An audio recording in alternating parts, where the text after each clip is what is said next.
What is up, guys? Londrick here, and now I'm back with another edition of Lundrick's Fave Five. And this week I'm going to do got requested a while ago from my main man Diesel, and that is Fave Five dream matches that came true. So, title says obviously if this dream match happened, which actually came true. But what I'm doing, I'm based this not only of it coming true, but of it actually delivering what I expected. So, to give you an example of what I mean. Goldberg versus Brock Lesnar for WrestleMania 20 was a massive dream match for me at the time, but the match sucked ass, didn't it? And obviously the biggest one I would give is massive dream match was Bret Hart versus Mr. McMahon, and that did eventually happen at WrestleMania 26, but of course it shit the bed. So, yeah, I've gone for there's a little spoiler. There's 3 different promotions here, and I'm doing it from when I was about when I was from teenage years onwards, because I think that's when I'd been a wrestling fan for about 9, 10 years. I think that's when you get your concept of dream matches and all that down to the ground. So yeah, with that in mind, let's go straight to the list. Coming at number 5, and I'm just gonna leave the graphic there for a few seconds. Yep, that's right. John Cena versus The Rock, WrestleMania 28. Now, this will probably be the most controversial match on the list. Now, I imagine some people are actually screaming at the computer screens right now. I'm probably going to get a sarcastic comment about this. So if you just watch this and let me explain. And for the record, we're only talking about the first match, the one at WrestleMania 28. Not Twice a Lifetime at WrestleMania 29. Didn't really care for that one. But honest to God, John Cena versus The Rock, WrestleMania 28 is probably one of the biggest dream matches we've probably seen over the last several years. For me, it is definitely the biggest match in pro wrestling of the last decade. I'd probably say, since about 2005-ish, that time period. Because I think there were a few huge matches in the early Ruthless Aggression days, one which we'll actually get to there, but we'll talk about that in a sec. So here we are, 2012, after several years away, The Rock is back in the WWE, and he's main eventing a massive WrestleMania against undoubtedly the guy that kind of took The Rock's spot after The Rock left, and that's John Cena. Why is this a dream match? Well, number one, The Rock is my second favourite wrestler of all time, behind Bret Hart. I mean, if Bret Hart was a childhood hero, Rock definitely took over that in the teenage years during the Attitude Era. I mean, most people love Stone Cold, and I love Stone Cold. But I always loved The Rock just that little bit more than The Rock left wrestling in 2004. A new generation of talent was emerging, such as, Lesnar had gone by this point, but Randy Orton, Dave Bautista, and a guy named John Cena. And of course, 2005 comes around, John Cena becomes a WWE champion, becomes a face of the company, all that sort of thing. And you always get the feeling, what if The Rock ever came back to face John Cena? That'd be pretty cool, wouldn't it? And then, I guess this was around probably about 2007, maybe 2008, John Cena starts talking smack about The Rock in interviews. And boy, is this funny now. So I guess he said something to the point of, do you know what, man, The Rock really pisses me off. He says he loves this, but why can't he come back? Basically, John Cena was talking smack about The Rock for abandoning WWE for Hollywood and all that. I think it's worse effective, why can't he just come back for a show and all that? So, yeah, John Cena, obviously his real feelings in a real-life interview, started talking shit about The Rock. And I think that really got appetite wet for, oh, God, if The Rock could come back for just one match, it has to be against John Cena, doesn't it? And boy, doesn't Cena look like a complete hypocrite now.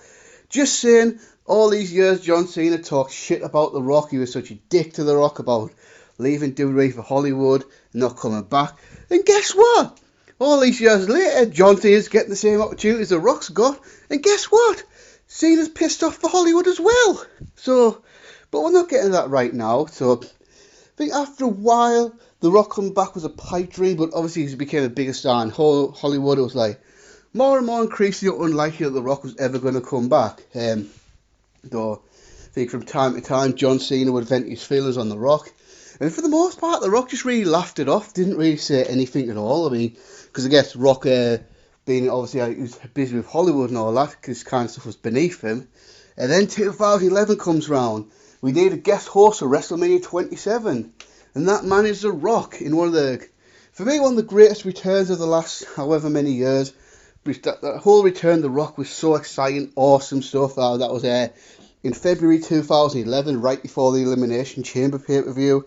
So, exciting time. And then The Rock directly dressed John Cena, ran John Cena's stuff down, called him big fat ball of fruity pebbles. A childish insult, yes, but hell, John Cena got a fucking Fruity Pebbles endorsement deal out of that. So now shit was on, and then obviously WrestleMania 27 comes around. Rock's the guest host, but at this point you think, nah, he's probably not going to wrestle because he's got Hollywood commitments and all that. Rock costs John Cena the match at The Miz. Then the next night, they announce John Cena and The Rock. Cena challenges The Rock, and The Rock responds, let's do this at WrestleMania 28. So at that point, the night after WrestleMania 27, the main event for WrestleMania 28 is set. John Cena versus The Rock, and boy was he excited for this. And I dare say most people at the time who were excited as well. I mean, this was a real dream match. The Rock coming back to the WWE, but not only that, he's coming back to the ring. And obviously, because with The Rock's part-time schedule and all that, it made it a lot easier to do a whole year's build-up. I mean, it would be nice if WWE could do something kind of like this again, but I don't know the right guy to do it. The only thing I can think of, maybe if after WrestleMania, John Cena says he's retiring at next year's WrestleMania, and you do a 1 year retirement tour or something like that. But yeah, I mean, it was just a really unique thing at the time. Obviously, certain matches had a year's build-up. For example, Hogan Savage, WrestleMania 5, essentially got build-up from WrestleMania 4. But never had a match been announced a year in advance, and everything around the company was building towards that. So, yeah, and this is the time social media was starting to get really big. I mean, obviously, it's much more bigger now than it was 7 years ago, but what they could do, I mean, John Cena and The Rock could use social media to further the feud by writing posts about each other and stuff, posting videos and that sort of thing. Remember a few of them. Remember a particular show where John Cena cut a promo against The Rock, an Australian tour, pretty much saying the same shite he'd be saying all the time about Rock not being there, saying he's going away and never coming back. He's never going away, then he went away again, hypocrite, whatever now. So yeah, then The Rock actually came back to the ring for a match, teaming with John Cena at Survivor Series 2011 in Madison Square Garden, which in hindsight, obviously the match was what it was, and it kind of made Miz and Truth look like shit, but it was cool to see The Rock back in Madison Square Garden 15 years after he made his original debut in 1996 in the same arena. Then WrestleMania season rolls around, and then the ball gets really rolling, because now The Rock's back on he wasn't on every week, but he was on pretty much every other week. So I think like this last 6 weeks before WrestleMania, he was there a lot more often. And then what I loved about this, obviously they weren't out and out shooting on each other, but they were definitely using real feelings. You could just feel the actual animosity between the two on screen. I mean, there was obviously respect there, but Cena had his reasons for resenting The Rock. I think The Rock was like, what the fuck's this guy doing here? So I thought the build-up, I thought the storyline, the build-up this match was actually pretty damn great. The rerun in 2013, not so great, but like I said earlier, we're not focusing on that right now. We're going to focus on the 2011-2012 version. So the build-up was great. This was the main event of WrestleMania. Let me tell you, this match was huge at the time. I mean, it was only, 7 years ago now, but because I remember, like, specifically people who didn't watch wrestling anymore, people who may have watched it in the Attitude Era and all that, they ordered WrestleMania 28 because The Rock was coming back to face John Cena. He had that kind of impact on this show, and now it's obviously different with the WWE Network, so pay-per-view buys doesn't really factor in anymore, but this is on record as the most ordered WWE pay-per-view of all time. Hell, most ordered wrestling pay-per-view of all time. And that obviously now that'll never be broken because of the WWE Network. Well, let's All Elite Wrestling magically do it, but they probably won't. Not, well, at least not in my lifetime, anyway. So yeah, forever. This obviously the numbers back this up. This match was huge. Anticipation was huge. I also think WrestleMania 28 is probably the most underrated WrestleMania of all time. I mean, a lot of people didn't like it at the time, but you had this match, you had Taker Triple H, you had Punk versus Jericho. Good show, good show. I mean, people shouldn't really sleep on WrestleMania 28. I really liked WrestleMania 28. And this was the main event, and as far as the match goes, I like this match a lot. I mean, a lot of people don't like this match. I think it's boring. It's a great technical wrestling match. I mean, of course it wasn't. It wasn't Okada versus Omega. It wasn't you weren't going to see someone like Zack Sabre Jr.'s technical wrestler moves or Will Ospreay's fancy modern moves and all that. But was this match entertaining? Fuck yeah, it was. Did this match tell a great story? Fuck yeah, it did. I mean, the crowd was amazing for this one. It was The Rock coming back. Could the match have been better? Yeah, I guess it could have done. I mean, one thing I'll say, it should have been about 10 minutes shorter because The Rock kind of blew up halfway through the match, and for the last part of the match, John Cena was really carrying him. Because I guess it's one of those things, you can look great, you can go to the gym, you can lift weights and all that, but I've heard so many wrestling veterans talk about this. Going to the gym and doing all this is not really the same as being in ring shape.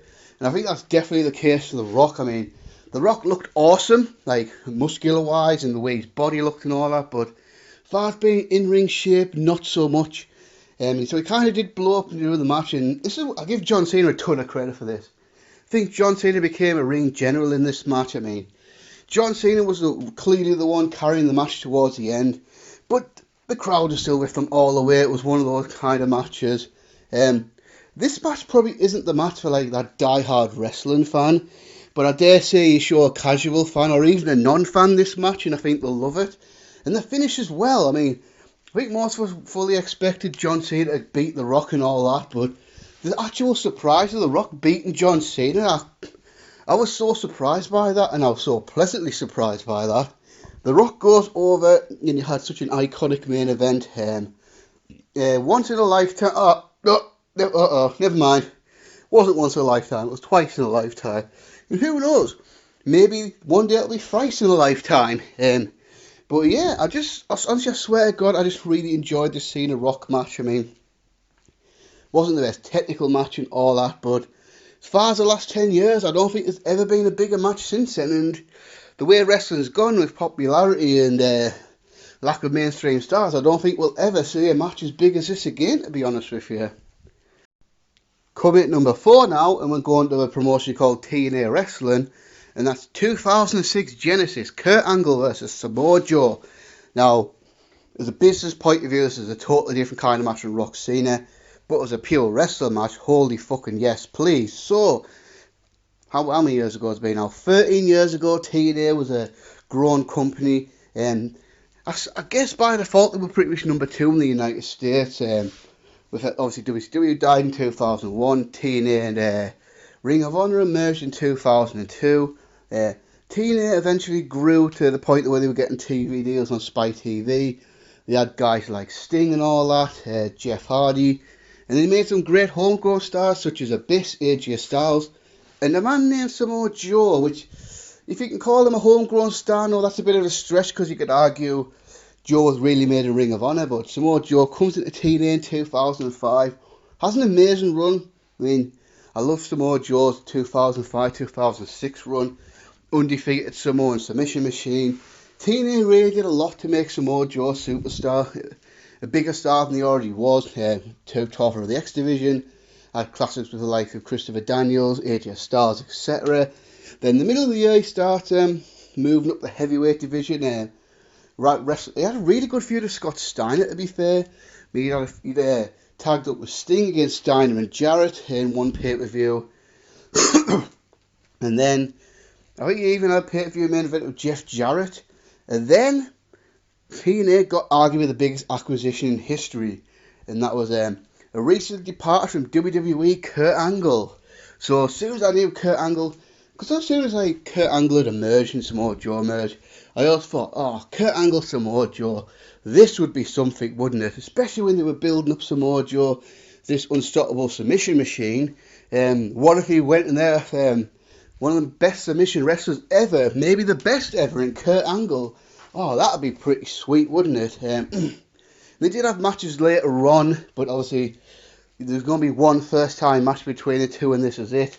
They had some awesome matches later on, especially the lockdown match, but after that it wasn't really a dream match anymore because it already happened, and this was the first time it could have happened. So Kurt Angle signed of TNA Wrestling at the end of No Surrender 2006. Massive moment in the company's history, and you think, oh god, I'd really love it was Kurt Angle or Samoa Joe. And I did talk about this in the TNA Fave Five video a few weeks ago, so I won't go into as much detail because I did talk about it a lot more there. And obviously they do it at Kurt Angle's first rivalry with Samoa Joe, and it's like, yes. I mean, you could argue maybe they could have built it for 6 months to a year, but I was pretty happy with the way things went down. Get right into it, give the fans what they want right away. So I understand people's arguing that they could have waited 6 months to a year to do the match, but I just felt it was better to do it straight while the iron was hot, while people were hot for it, and just get it done. Kurt Angle's TNA debut, that epic headbutt against Samoa Joe, the headbutt heard around the world. For me, that's still my favourite all-time TNA moment all these years later. Just great moment, and what I loved, the pull-apart brawls between these two. I mean, when wrestling's done right, you can sit there, and you can know it's not real, but you can watch something and you can suspend your disbelief for the time you're watching it. That's kind of what the thing with Kurt Angle and Samoa Joe, they made it look so realistic. Looked like they were really trying to take each other's heads off, and it was cool. So Bound for Glory comes around. Kurt Angle's guest enforcer for the main event. Samoa Joe's in a Monsters Ball match. I'm guessing because they thought, we got Jarrett and Sting and Christian Cage and Rhino. Let's just give them another month and let them headline their own pay-per-view, so this could be the main attraction. So they did it the following month for Genesis in November, and yeah, just the anticipation of this match was through the roof for me. I was like so hyped to watch this match. I really was. Could not wait to see this. Kurt Angle, Samoa Joe, TNA Genesis. And to this day, the highest buy rate TNA ever did. I looked up recently, I think it was like 65,000 buys, which that's the highest number TNA ever did. And obviously, I imagine the novelty of Kurt Angle's first match has a lot to do with that. But Kurt Angle facing Samoa Joe, just like icing on the cake. And could this match deliver to the hype? For me, yes. Could it have been slightly better? Maybe. I mean, I rated it 4.5 stars, so I did love it. And it was surprisingly short. I mean, the match was only around, I think it's like 13 to 15 minutes max. So they could have had a 25-minute match, but I just loved the violence of this match, the realism, all the twists and turns, all the submission attempts and all that. This was just two badass characters that just wanted to beat the crap out of each other.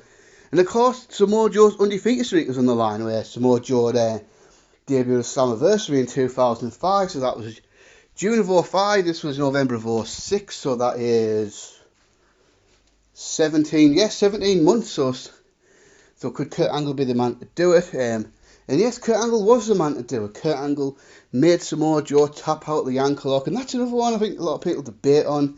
I mean, I was fine with it. I had no problem with it. I mean, yeah, in a perfect world, Samoa Joe could have beat Kurt Angle to cement his status, but Kurt Angle coming into TNA probably didn't make much sense to have him lose his very first match, because Kurt Angle was that kind of acquisition for the company. I mean, it'd be kind of like, I'm trying to think of an equivalent now.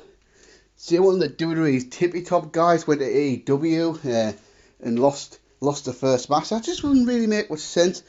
And I guess, to be fair, Moxley probably should beat Omega on that All Out pay-per-view, which is coming up soon.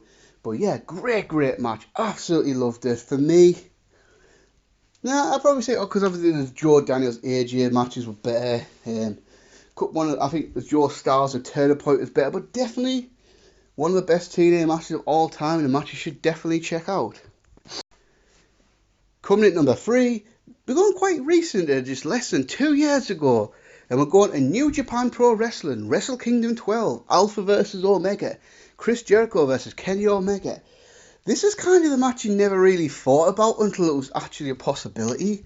This was a funny one because on paper this match was probably never going to happen because for the simple reason, I think everyone just assumed, and I think even Chris Jericho assumed, that Chris Jericho would never actually leave the WWE. I mean, it seemed to me that Chris Jericho was going to be a WWE lifer. There was no real chance at all of Chris Jericho ever wrestling outside of WWE.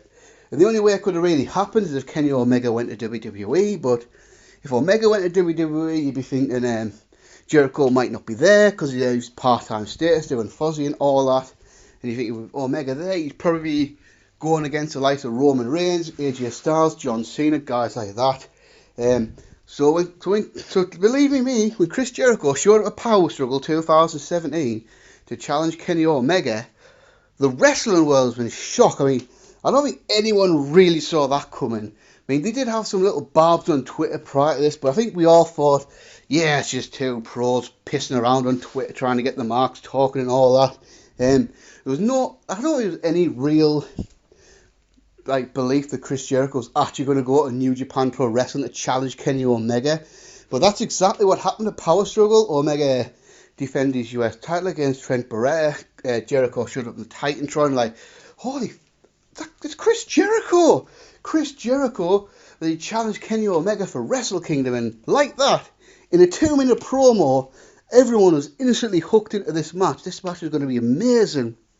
As like I say, the shock value of Chris Jericho actually leaving the WWE to go to New Japan Pro Wrestling after all these years to challenge the hottest star in the company as well, which is Kenny Omega.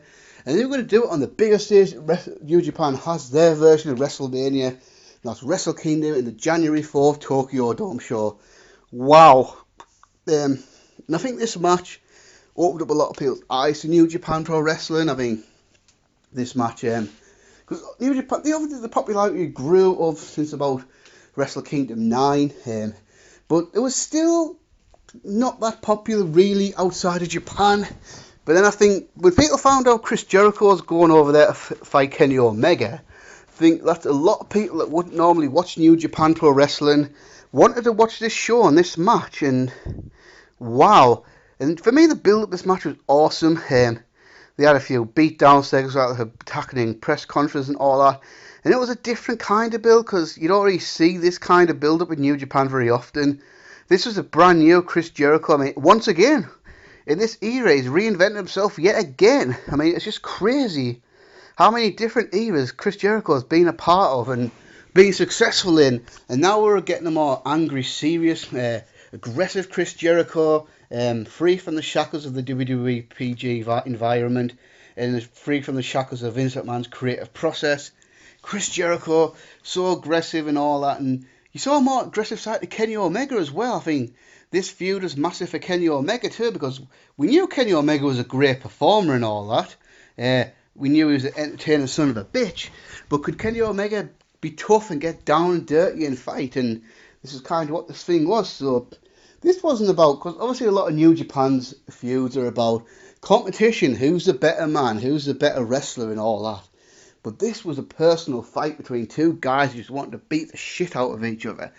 And it's also not lost to me that both these guys from Winnipeg as well, which was kind of cool. So when Wrestle Kingdom comes round, for me, I love that Wrestle Kingdom 12 show, because I'd been a New Japan fan for less than a year at that point. So this is going to be my first experience of watching a New Japan show live on New Japan World. And I was so excited for it because you had this and obviously Okada versus Naito, which I guess was the main event for the core Japanese audience. But for the international audience, so for people like me, people like you in America, Canada, all that kind of thing, this was the match everyone was wanting to see. And God, and it was a funny one because you never really knew how good Chris Jericho could be. Could he be the Chris Jericho that he was all these years ago? And the answer for me was, yeah, this match, I love this match. This match is friggin' great. For me, one of my favourite matches of the last 2 years. I mean, there has been better matches than this, definitely. But I just love the story of this match. Obviously, been a Chris Jericho fan for many years, probably going on about 20 years now. Kenny Omega, of course, one of my favourite guys of the modern era, definitely. And yeah, this match was great. I think the story was fantastic. And what I loved about it, this was American Attitude Era style brawl. Obviously, New Japan don't do gimmick matches very often at all. So when they do a gimmick match, it means a lot. I mean, for God's sake, they never actually did a ladder match until 2016. Yeah, I think that was the year 2016 of Omega and Elgin. So pretty much New Japan's match. I mean, even three-way singles matches are really rare. I mean, we do get quite a lot of multi-man tag matches, but even singles triple threats and singles fatal four-ways are a rare thing. So New Japan's basically one-on-one wrestling match between two wrestlers in a straight-up match. So to see them have a no-holds-barred match on this show is something else. Just obviously the violence as well, the story being told. And yeah, like I said, it felt more like an American-style match on a New Japan show, which really helped to stand out to me. And what I was saying earlier about Kenny Omega being aggressive, I think this match definitely helped his career in that regard, because, like I say, we all knew Kenny Omega was a fantastic performer. We all knew he was entertaining, but could he be dirty and get down and fight? And to me, he absolutely did that here. And Chris Jericho at the time was 47 years old. He absolutely delivered in spades here. I mean, this match and the Naito match the following year, two of the best matches of his career. Hell, maybe you could say this might have actually been the best match of Chris Jericho's entire career. And that covers a hell of a lot of ground, doesn't it? I think obviously Omega's had better matches with the likes of Okada and Naito, but apart from those matches, the 4 Okada matches and the 2 Naito matches, for me this is definitely his best match. I mean, awesome match with Kenny Omega going over. Great stuff, and the match he had at Double or Nothing was great, yeah, but it definitely wasn't as good as this one. But I think we'll definitely see Omega versus Jericho 3. I think that certainly will happen at some point in 2020. And when it does, I'll be looking forward to it. But for me, this match will always be the one out of the Jericho Omega series to stand out. And it is one of my Fave Five dream matches that came true. Coming in at number 2, WrestleMania 18, Icon versus Icon. Hollywood Hogan versus The Rock. For me, this is probably one of my favourite matches of all time to watch. Not from a technical wrestling standpoint or anything like that, or work rate or whatever, but for sheer entertainment and great storytelling, hard to really top this one. Now, granted, it wasn't the dream match that everyone really wanted, Hogan versus Austin, excuse me, but this was fucking fantastic. I mean, first it was Hulk Hogan coming back to the WWF in 2002 after 9 years away. I mean, Hogan had left the WWF after King of the Ring 1993, losing to Yokozuna, and then he did one more tour of Europe, and then he was gone. Then he signed for WCW the following year, and was employed there until 2000, and didn't come back to the WWF until early 2002 when the NWO reformed in the WWF, but we don't want to talk too much detail about that. That might be another video discussion sometime. And obviously, great timing, early 2002. Hogan was back in time to go to WrestleMania, which, to be fair, WrestleMania is really the show that Hulk Hogan built. I mean, obviously you got Undertaker's WrestleMania streak, Shawn Michaels being Mr. WrestleMania, having strings of classic WrestleMania matches, but who really built the name WrestleMania on his back? Hulk Hogan. I mean, look at the first 8-9 years of WrestleMania, him and Mr. T versus Piper and Orndorff, headlining the very first one. Obviously, the match that made WrestleMania a thing. The Bundy match, whatever. Then, obviously, WrestleMania 3, the iconic Hogan versus Andre match. Really the match that took WrestleMania to a whole new level. Then, he didn't main event WrestleMania 4, but he was a big part of it. WrestleMania 5, the Mega Powers exploding with Macho Man. WrestleMania 6, the Ultimate Challenge with Ultimate Warrior. WrestleMania 7, the Battle with Sergeant Slaughter. WrestleMania 8 with Sid, but we don't need to go there. Then we really don't need to go to WrestleMania 9. So then Hogan was gone from the company, but while Hogan was gone, a new boom period started. A little period you might have heard of. Have you ever heard of something called the Attitude Era before? I'm sure you have. The Attitude Era explodes while Hogan's doing his thing in WCW. two main guys emerge from that. One is Stone Cold Steve Austin, and the other guy is The Rock. So when Hogan come back to the WWE, it was like, oh my god, we're going to see Hogan, the original icon of WWF, in this era with all these new guys that have emerged. And that's kind of what Hogan's 2002, early 2003 run was based around. Hulk Hogan coming back and doing all these dream matches. I mean, granted, Hogan versus Austin was a match we all wanted. That's not the match we got here. For many reasons, none of which I can't really be bothered to explain here. But what we did get was Hulk Hogan versus The Rock. And if it's not going to be Stone Cold Steve Austin versus Hulk Hogan, the next best option is Hulk Hogan versus The Rock, right?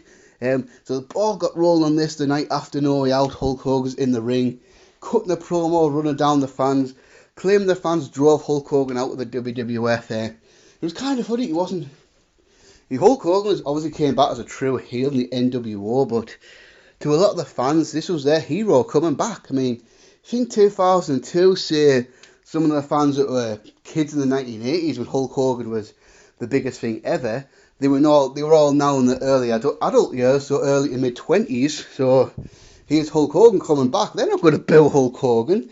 This is a hero coming back. Be kind of equivalent if when The Rock came back in 2011, if they tried to make The Rock a heel. It just wasn't going to happen. Then The Rock confronts Hulk Hogan, cuts a promo on Hulk Hogan, and then cuts right to the chase. Talks about Hulk Hogan headlining all these WrestleManias. So The Rock made a simple proposal. How would you feel about headlining one more WrestleMania with The Rock? So the pop for that was incredible. Then Hulk Hogan eventually agreed to the match, and then proceeded to attempt to murder The Rock. But people talk about the build-up, they kind of just pretend that never happened. So yes, Hogan and the NWO attacked The Rock. Oh my god. Put The Rock in an ambulance. Hulk Hogan gets an 18-wheeler truck, drives it in the ambulance. Interestingly, never arrested by the police despite attempted fucking murder on live television. Now this was done for a reason. That was because obviously The Rock was had to go back and put the finishing touches on the Scorpion King. So he filmed the Scorpion King in 2001, but had to go back, put the finishing touches, do a few more little things on that, and then that movie would get released a few months later, and things were never quite the same after that. So now we've got this iconic match, Hulk Hogan from one era, The Rock from this era. And it's quite ironic that we're talking about wrestling's past versus wrestling's future. Talk about The Rock being the future of the business, and he was gone in like 2 years. But at the time, Rock was it was quite weird how young The Rock was, though. Rock was 29 years old when this match took place. I mean, just mental how fast it all happened for The Rock. I mean, The Rock had only been in the business just over 5 years at that point. He was already at this insane level. I mean, to put that in perspective, Hulk Hogan never won the WWF Championship for the first time until he was 30. Someone like Kofi Kingston just won his first title at the age of, I think it's like 37, 38. Just mental, really. I mean, Roman Reigns for all the time he's been around, Roman Reigns is still like 34. So The Rock did all this great shit in his 20s, just crazy. And at the time, obviously, thought The Rock was the future of the business. I mean, just ironic, really. And then, obviously, he left. So, wrestlers past versus wrestlers future, although ended up not being that. But, yeah, this is a match that everyone wanted to see. Granted, we all wanted Hogan versus Austin, but this is a pretty damn hot substitute. And I'm in two minds about that. I mean, would I have loved to see Austin Hogan? Yeah, but once I saw this match, I don't really want to take it back. I love this match so much. So, maybe they could have done Rock at 18 and Austin at 19. Just a suggestion for me, anyway. Or even, because obviously Austin retired after that. And I do believe there was at least one more attempt to do Austin and Hogan in the mid-2000s. Because if you remember Raw Homecoming in 2005, Hogan threw out a challenge to Austin. I remember at the time people thinking, oh, that match could happen for WrestleMania 22. And dare I say, if it did, yeah, as a match, it probably would have been awful. But would have drew a shit ton of money regardless. But it never came to pass, and ultimately Hogan versus Austin is the match that got away from us. But the match we did get, wow. This match is so iconic and awesome. I mean, yeah, technically it's probably not really a good match at all. I mean, as far as the actual moves and all that, and the execution and stuff like that. But the crowd, unbelievable. Probably the greatest crowd ever for a pro wrestling match, bar none for me. Just awesome what happened. I mean, something amazing happened that night in the Toronto Sky Dome. It was like we went back in time and all these adults were kids again, and Hulkamania was in his prime. God, the fans were so hot for Hulk Hogan, because Toronto was one of Hogan's best cities in his prime, and yeah, I don't think The Rock could have done anything that night to get cheered. I mean, Hogan could have came in the ring with a sword, cut The Rock up into quarters, pissed all over his blood and all that, and laughed about it. And he would have been, yeah, fuck The Rock, he deserved that. The Rock deserved that. I don't think Hogan could have done anything to get booed that night. I mean, they tried, I'll give them credit, they tried, I mean, but it just wasn't happening. And I just love how in the middle of the match, The Rock fed off it, The Rock just went for it, and it was a fantastic story to watch. I mean, the match was just so entertaining, one of the most entertaining matches of all time. Then obviously the bit where Hulk Hogan hulked up and all that, crowd went fucking nuts. But eventually, because The Rock was a young guy, it was The Rock's time to go over. Maybe not popular with the crowd, but yeah, The Rock needed to beat Hogan more than Hogan needed to beat Rock at that point anyway. The Rock beats Hogan. Yeah, it was just one of those times where something surreal happened. I mean, and then all of a sudden, the Hulkamania craze was back in 2002. It was just incredible. If you weren't there, you won't really understand just how hot Hogan was for a brief period in 2002. So hot that he ended up being the undisputed champion again for a brief time. He was back in the red and yellow. Because of course, once this match was going on, he had to. I think even the build up of the match as well, there was a lot of favourable cheers towards Hogan. So I think a lot of people in the office could at least see where this was going. And Hulk Hogan turned babyface right after this match with Nash and Hall turning him and The Rock making the save. And then the end, Hogan doing his post-match posing routine from the 1980s. Great stuff. I mean, if you haven't seen this match, I would definitely suggest check it out. It's not a match for the die-hard wrestling fan, granted, but if you just want to sit down and be entertained, definitely watch this one. And coming in number one, the biggest dream match of my wrestling fandom that actually came true was WrestleMania 21, Kurt Angle versus Shawn Michaels. You have no idea how excited I was for this match at the time, and how blown away I was at the match, and how the memories stick with me all these years later, 14 years later. Good God. So, for me, obviously, I think it's obvious, Shawn Michaels, one of the greatest wrestlers of all time in the 1990s. Shawn retired in 1998. In that time, Kurt Angle, while Shawn was gone retired, Kurt Angle emerged. And I think for the 1990s, there's got to be a toss-up between Bret and Shawn, who was the best wrestler of the 1990s. I mean, I feel like Shawn Michaels surpassed Bret later on, but Bret was better in the 1990s. But we might have a discussion about that later on. But when Kurt Angle emerged, Kurt Angle for me was the best wrestler in the world. Then when Shawn Michaels comes back to WWE in 2002, maybe not straight away, because as I've explained before, when he came back it wasn't really apparent how long Shawn was going to be back. So came back with a Triple H match, won the World Heavyweight title, then he had the WrestleMania match with Chris Jericho. So I'm guessing something after that, when it was apparently not only was Shawn Michaels back, and not only was Shawn Michaels going to be back more regularly, Shawn Michaels was pretty much as good as he used to be. At that point I was like, all right, we've got to see Shawn Michaels versus Kurt Angle. I mean, so for a good 2 years in my mind, this is a match I really wanted to see. And it never happened because at the time Shawn was always on Raw, Kurt was always on SmackDown. But you think this could be a WrestleMania match one day, and that was the WrestleMania 20 comes round. Doesn't happen there because it made sense for Shawn to be in the main event of Triple H and Benoit. Then you had a good storyline of Shawn, Eddie Guerrero and Kurt Angle. So you're thinking, oh, what if? So even then I was thinking, what if they got WrestleMania next year? Because it seemed like WrestleMania was the only pay-per-view where you got Raw and SmackDown matches. They didn't even do that stuff like SummerSlam, was all that. It never happened. So, guys, and I remember at the time, this might sound lame as fuck, but I used to play SmackDown versus Raw, and I used to always play this match, Kurt Angle versus Shawn Michaels. And I was just always So I was always hopeful this match would happen. And you think 2005 comes around, Shawn doesn't really have anything obvious now. I mean, at the time, I think a lot of people thought Kurt Angle might have faced The Undertaker at that WrestleMania, but it never came to pass. The Undertaker ended up wrestling Randy Orton, so then you had obviously look at the SmackDown side as well. It was obvious John Cena was going to be the guy to face JBL. Batista was going to be the guy to face Triple H. So would it be awesome if they did Kurt Angle versus Shawn Michaels at WrestleMania 21? Then the Royal Rumble 2005 comes around. Shawn Michaels is in the Royal Rumble. Kurt Angle comes out the Royal Rumble, starts suplexing the shit out of everyone. But then Shawn Michaels catches one on him. Kurt goes to put Shawn Michaels in the ankle lock. Michaels kicks away. Super kick, Angle over the top rope. Shawn Michaels has just eliminated Kurt Angle. And Kurt Angle hung around ringside for a good 5 minutes. Maybe even 10 minutes. I can't remember exactly how long it was. So Kurt Angle sneaks back in the ring. Throws Shawn Michaels out of the ring. So eliminating Shawn Michaels. Even though I don't really...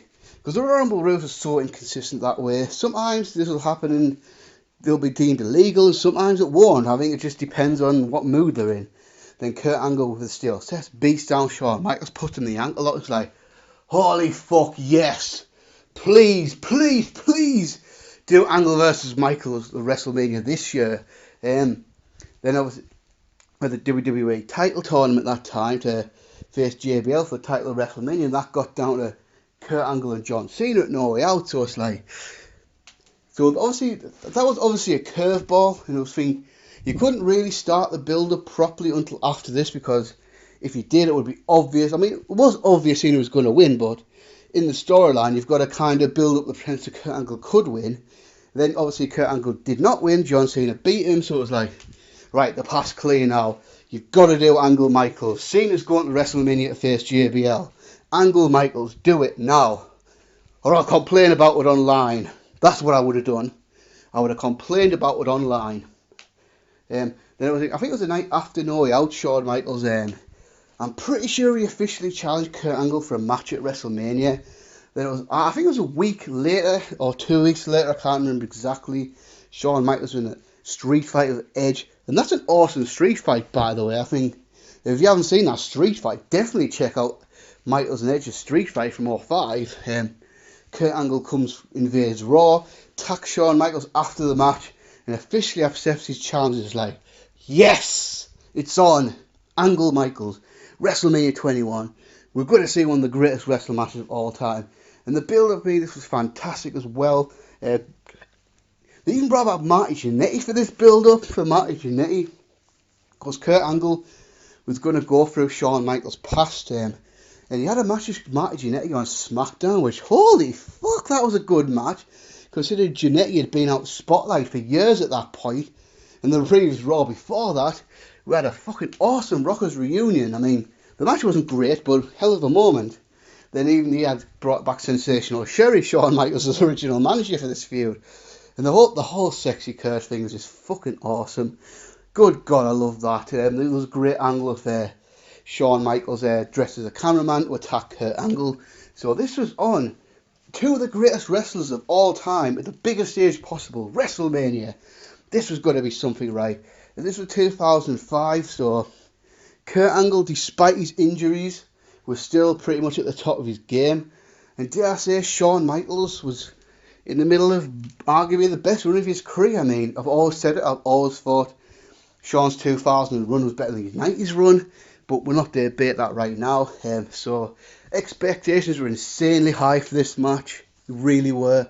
It was like, even the point where I was thinking, will it be really as good as I hope it is? I'm not sure. And the answer was an absolute 100% yes, this match. One of the greatest singles matches in the history of WrestleMania. Just an awesome match. I mean, for far as Kurt Angle goes, he's definitely his best WrestleMania match, easily. Shawn Michaels, of course, Mr. WrestleMania.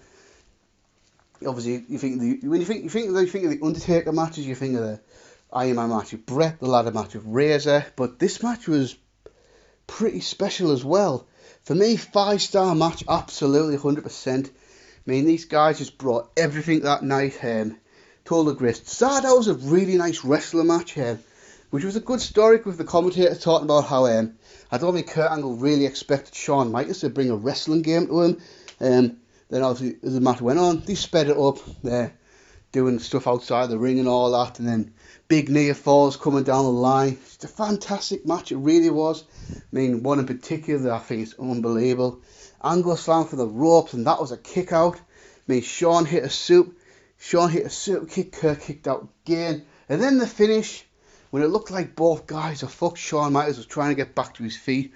Kurt Angle pops up, gets the ankle lock, because Angle had tried the ankle lock a few times this match, but it wasn't working. But this time he got Shawn Michaels. Shawn Michaels was selling, trying so hard to get out of it. I think Angle had him in the ankle lock for at least a minute, probably more like 2 minutes. Oh jeez, he was just doing everything. And then finally Shawn Michaels taps out clean, and Kurt Angle gets a massive win. Probably one of the biggest wins of his entire career for that matter.